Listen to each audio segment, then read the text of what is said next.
My name is Rachel, and this is the story of the most terrifying experience of my life. It happened last summer during my long-awaited vacation in the Bahamas. I'd been dreaming of this trip for years: sun, sand, and endless relaxation. But what I encountered was far from the idyllic paradise I had imagined. I arrived in Nassau on a bright, sunny day. The air was thick with the scent of salt and flowers, and the turquoise waters beckoned me to dive right in. My hotel was a quaint little place by the beach, perfect for unwinding. After settling in, I decided to join a guided tour to explore the Blue Holes, underwater cave systems famous in the Bahamas. The tour group was small, just 5 of us, led by a local guide named Marco. He was a jovial man with a wealth of knowledge about the area's history and marine life. We set out early in the morning, the sea calm and the skies clear. Our boat glided smoothly over the water, and I felt a sense of exhilaration building up inside me. As we reached our destination, Marco explained the mystery and beauty of the Blue Holes. These deep, water-filled sinkholes are home to diverse marine life, but they also carry a sense of the unknown. The stories of strange sightings and unexplained disappearances around them were brushed off as local legends by most, but Marco warned us to respect the sea and its secrets. We anchored near one of the larger blue holes, and I prepared my gear. The water was cool and inviting as I slipped beneath the surface. Colors exploded around me, vibrant corals, schools of fish darting to and fro, and the ethereal light filtering through the water. It was a different world, silent and serene. I swam around, marveling at the underwater landscape. The blue hole loomed nearby, a dark abyss that seemed to swallow the light. I felt a chill run down my spine as I gazed into its depths. Despite the beauty around me, the hole felt ominous, like an eye staring back at me. Suddenly, something caught my eye. A shadow moved within the hole, too large to be a fish. My heart skipped a beat. I stared, trying to make out what it was, but it disappeared into the darkness. My rational mind tried to dismiss it as a trick of the light, but I couldn't shake the feeling that I wasn't alone. Deciding to stay close to the group, I swam back toward the boat. Marco was helping one of the other tourists adjust their mask, and I took a moment to catch my breath. Just as I was about to call out to him, I felt a strong current pull at my legs. Panic surged through me as I struggled to stay afloat. The current grew stronger, dragging me toward the blue hole. I kicked and thrashed, but it was no use. I was being pulled into the darkness. My mind raced, and I screamed for help, but the water swallowed my cries. As I was pulled deeper, I caught a glimpse of something enormous. It was a mass of writhing tentacles and a body that seemed to shimmer and shift. My heart pounded in my chest as I realized I was face to face with the Luska, a creature of legend and nightmares. The Luska's eyes glowed with an eerie light, and its tentacles reached out, curling around me. I felt a strange sense of calm wash over me, despite the terror gripping my heart. It was as if the creature was studying me, deciding my fate. I struggled to break free, but the Luska's grip tightened. The water grew colder, and the pressure around me increased. I could feel my consciousness slipping away. Just when I thought it was the end, the Luska released me. I was propelled upward, the light above growing brighter and warmer. I broke the surface, gasping for air. The boat was close, and Marco was frantically calling my name. With the last of my strength, I swam toward him. Strong hands pulled me aboard, and I collapsed, shivering and exhausted. "What happened?" Marco demanded, his face pale. I saw it," I stammered. "The Luska." The other tourists looked at me in disbelief, but Marco's eyes widened. He knelt beside me, his voice low and urgent. "Tell me everything." I recounted my experience, every horrifying detail. Marco listened intently, nodding occasionally. When I finished, he looked around at the group, his expression grave. "The Luska is real. he said quietly. "I've heard stories from the old fishermen, but I never believed them. We must leave now." We didn't need any more convincing. We packed up quickly and headed back to Nassau. The ride back was tense and silent, each of us lost in our thoughts. That night, I lay in my hotel room, staring at the ceiling. The encounter had shaken me to my core. I couldn't get the image of the Luska out of my mind. I had come to the Bahamas seeking adventure, but I found something far beyond my wildest fears.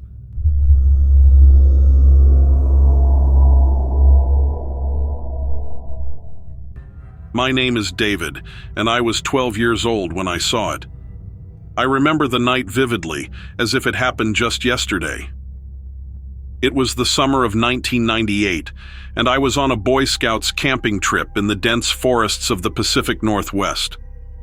We had been hiking all day, and by the time we reached our campsite, everyone was exhausted.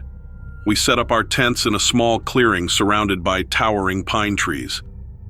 As the sun dipped below the horizon, our troop leader, Mr. Reynolds, gathered us around the campfire. The crackling flames cast eerie shadows on the trees, creating an atmosphere ripe for ghost stories. Mr. Reynolds, a grizzled veteran of the outdoors, leaned forward and began telling us about the legends of the forest, particularly the one about Sasquatch, the elusive creature said to inhabit these woods. I listened intently, my eyes wide with a mix of fear and fascination.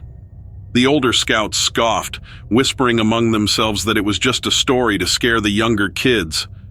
But I couldn't shake the feeling that there was some truth to it. As the night grew darker and the fire died down, we retreated to our tents, our minds buzzing with thoughts of the unknown. I shared a tent with my best friend, Chris. We lay in our sleeping bags, whispering about the Sasquatch story and trying to scare each other. Eventually, exhaustion took over, and we fell asleep. I don't know how long I slept before a strange noise woke me up. It was a low, guttural growl, unlike anything I had ever heard before. I sat up, my heart pounding in my chest, and listened. Chris was still asleep, oblivious to the sound. I quietly unzipped the tent and peeked outside. The forest was eerily silent, and the only light came from the faint glow of the dying campfire. I strained my ears, trying to catch any hint of movement. Just when I was about to convince myself that it was nothing, I heard it again, a deep, resonant growl that seemed to vibrate through the air. My curiosity got the better of me, and I slipped out of the tent, careful not to wake Chris. I grabbed my flashlight and slowly made my way towards the sound, my heart thudding in my chest. The beam of the flashlight cut through the darkness, illuminating the underbrush and the trunks of the massive trees. The growling grew louder as I moved deeper into the forest, and I felt a chill run down my spine. After what felt like an eternity, I reached a small clearing. I scanned the area with my flashlight, and that's when I saw it. A massive figure standing at the edge of the clearing, partially obscured by the shadows. It was covered in thick, dark fur, and it stood at least 8 feet tall. Its eyes glowed a haunting amber in the flashlight's beam, and I could see the outline of powerful muscles beneath its fur. For a moment, I was frozen with fear. The creature stared at me, its eyes locking onto mine. I could feel the intensity of its gaze, and I knew that I was looking at something not entirely human. The stories were true. Sasquatch was real, and it was standing right in front of me. I don't know what compelled me to take a step forward, but I did. The creature didn't move, but its growl grew louder, reverberating through the clearing. I held my breath, unsure of what to do next. Suddenly, a branch snapped behind me, and I whipped around, the flashlight beam dancing wildly. It was Mr. Reynolds. He must have heard the growl too and had come to investigate. His eyes widened in shock when he saw the creature. For a moment, we were both frozen, staring at the Sasquatch in disbelief.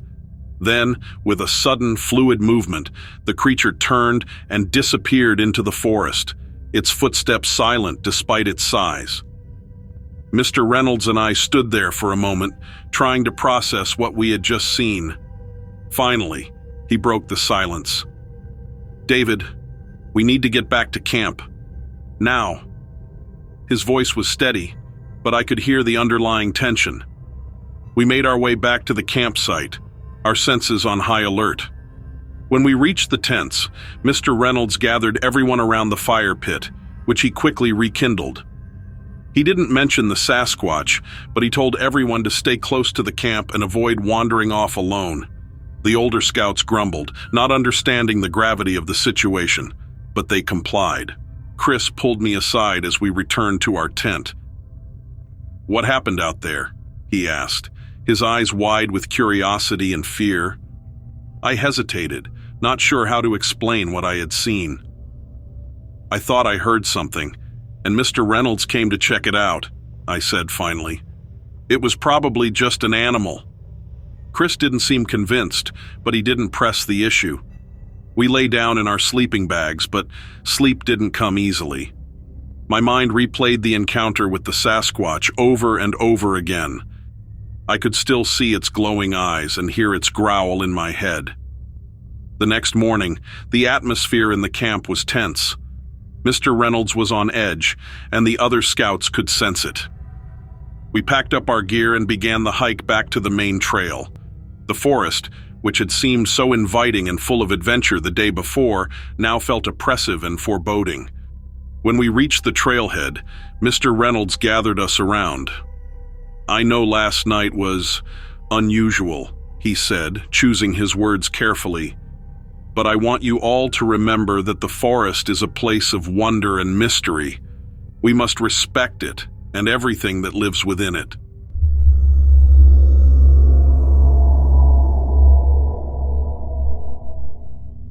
The wind was restless that night, whispering secrets through the branches of ancient pines. The moon hung low in the sky, casting an eerie glow over the vast expanse of our ancestral land. I, Ahote, had just finished a long day of hunting and was preparing to rest when the air grew heavy with anticipation, as if the spirits were trying to warn us of something momentous. Our village nestled in the heart of the forest, surrounded by towering trees and hidden from the eyes of outsiders. The elders often spoke of the Thunderbird, a mythical creature revered in our legends. They described it as a colossal bird with wings so vast that they could block out the sun, a being of immense power that brought thunderstorms and wielded lightning like a weapon. I had always thought these tales were just that. Stories meant to teach us about the forces of nature and the importance of respect. As I lay in my hut, the sound of distant thunder began to rumble through the night. It started as a low murmur, growing steadily louder until it echoed through the valley. The ground trembled beneath me, and a chill ran down my spine. I stepped outside, hoping to find solace in the familiar sights of our village, but what I saw filled me with awe and fear. In the distance, illuminated by flashes of lightning, I saw it, a shadow against the stormy sky, the Thunderbird. Its wings stretched wide, each flap causing a gust of wind that rattled the trees and sent leaves swirling into the air. The air crackled with electricity, and I could feel the hairs on my arms stand on end. The elders' stories had not done justice to the sheer magnificence and terror of this creature. As it drew closer, the true scale of the Thunderbird became apparent. It was larger than any bird I had ever seen, larger than I could have imagined. Its feathers shimmered with hues of blue and silver, reflecting the lightning that danced around it. The eyes of the Thunderbird glowed with an intense, otherworldly light, piercing through the darkness and seeming to see straight into my soul. Our people had gathered outside their huts, staring in silent reverence at the sight before us. The elders were chanting softly, invoking the spirits and asking for protection. I felt rooted to the spot, unable to tear my gaze away from the Thunderbird. It circled above us, its powerful wings creating a deafening roar with each beat. Suddenly, the Thunderbird let out a cry that shook the heavens. It was a sound unlike anything I had ever heard, an eerie blend of a bird's call and the rumble of thunder. The sky responded in kind, with a series of lightning bolts striking the ground around our village. The light was blinding, and the ground sizzled where the lightning had touched. But none of us moved, paralyzed by a mixture of fear and wonder. In that moment, I understood why the Thunderbird was both revered and feared. It was a force of nature, a reminder of the power and unpredictability of the world we lived in. It was neither good nor evil, but simply a part of the balance that governed our lives. The elders had taught us that the Thunderbird's arrival was a sign, a message from the spirits. But what that message was, I could not yet comprehend. The Thunderbird continued to circle above us, its eyes never leaving the village. Then, as suddenly as it had appeared, it began to rise higher into the sky. The storm that had followed it started to dissipate, the thunder growing quieter and the lightning less frequent. The wind calmed, and the oppressive weight in the air lifted. As the Thunderbird ascended into the clouds, it let out one final cry, a sound that resonated deep within me. When it was finally gone, the night seemed eerily quiet. The villagers looked at one another, expressions of awe and fear mirrored in their faces. The elders approached me, their eyes filled with a mix of reverence and curiosity. "Ahote," said Chief Nahuel, his voice steady despite the tremor in his hands. "You were the first to see the Thunderbird. You must tell us what you felt, what you saw. The spirits have chosen you as their messenger." I took a deep breath, gathering my thoughts. The Thunderbird is more magnificent and terrifying than the stories say. Its power is immense, and its presence commands respect. I felt the spirit's warning in its cry, but I do not yet understand what they want us to know. The elders nodded solemnly. "We must meditate and seek guidance from the spirits," Chief Noel said. "This is a sign, a message that we must decipher. Until then, we must honor the Thunderbird and give thanks for its visit."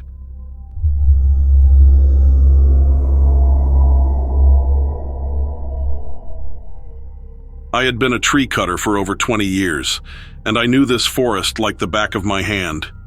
Today, however, would be different. As I walked deeper into the woods, I couldn't shake the feeling that I was being watched. The birds were unusually quiet, and even the squirrels seemed to be hiding. I shrugged it off as nerves. After all, I had a big job ahead of me. A large oak, centuries old, needed to come down. It had grown dangerously close to a nearby village, its massive branches threatening the roofs below. When I reached the oak, I paused to take in its grandeur. It stood tall and proud, its trunk thick and gnarled with age. I ran my hand over the rough bark, feeling a sense of respect for the ancient tree. Taking a deep breath, I began to prepare my tools. The first few swings of my axe echoed through the forest, breaking the eerie silence.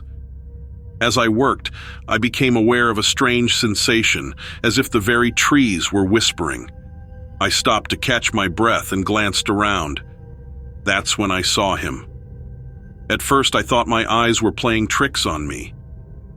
There, just beyond the clearing, stood a figure. He was tall, impossibly tall, with skin that looked like bark and hair like leaves. His eyes were deep green, and they seemed to pierce right through me. I blinked, and he was gone.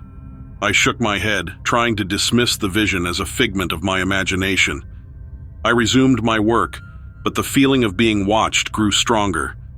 Each swing of my axe felt heavier, as if the forest itself was resisting. The whispers grew louder, and I could almost make out words. Suddenly, the tree man appeared again, this time closer. His presence was overwhelming, filling the air with an ancient power. He raised a hand, and the forest fell silent. I was frozen, unable to move or speak. The tree man stepped closer, his eyes full of sorrow and anger. Finding my voice, I stammered, "I have to." It's threatening the village." He shook his head. I lowered my axe, feeling a strange sense of guilt. "What do you propose?" The tree man extended his hand, and I felt a surge of energy flow through me. In an instant, my surroundings changed. I was no longer standing in the clearing, but in a vision of the past. I saw the oak tree as a young sapling, watched it grow over the centuries, and witnessed the life it supported. Birds nesting in its branches, animals seeking shelter in its shade, and people resting under its boughs. I saw the village being built and the tree providing protection from storms and harsh winds.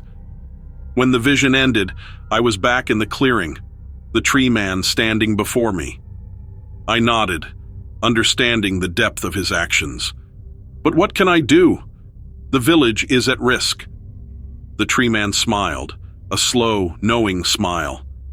He raised his hand, and the oak began to shimmer with a soft green light.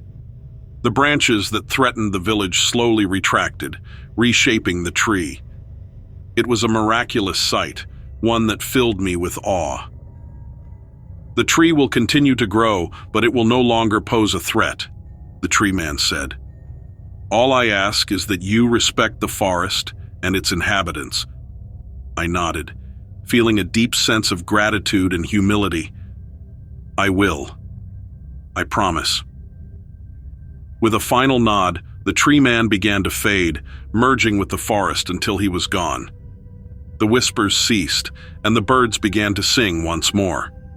I stood there for a long time, absorbing the enormity of what had happened.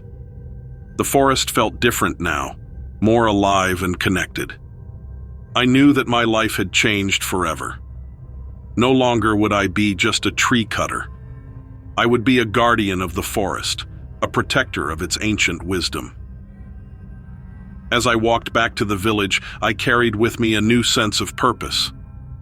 The villagers were waiting, anxious to hear about the oak. I told them what had happened, leaving out the parts they wouldn't understand. They were relieved to hear that the tree no longer posed a threat, and I could see a newfound respect in their eyes.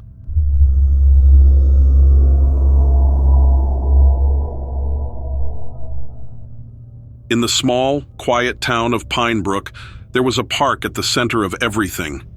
Tall trees whispered secrets to one another, and a babbling brook sang a lullaby that could be heard throughout the day.